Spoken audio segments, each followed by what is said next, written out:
Next, we'll check the hip component of multi-segmental rotation. We first start with seated active, each direction. Okay? If that's okay, I can immediately go and check the same rotation components in prone, which looks like this. Okay? If that is dysfunctional, then I will check these same movements passively. Now, if that's functional, we again go back to the prone patterns. If that's dysfunctional, we make a mental note to ourselves and say that there is some sort of tissue extensibility or joint mobility restriction with this movement, and we go to the prone pattern. Okay, so with the very first test, you are always going to go to the prone. That's kind of where this is going to gravitate you towards. So let's say no matter what road we get to, we're at prone, so we'll take a look at that actively first. Okay?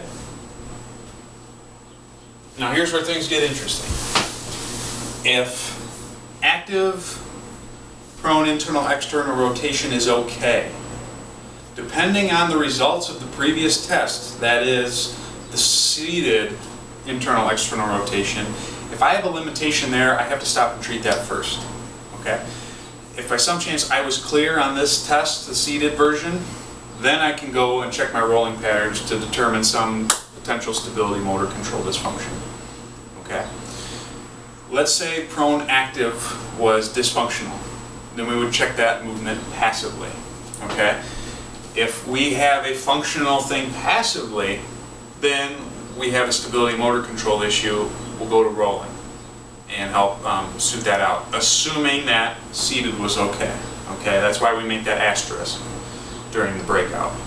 If passive is dysfunctional and non-painful, then we know we have some sort of tissue extensibility or joint mobility dysfunction that needs to be addressed.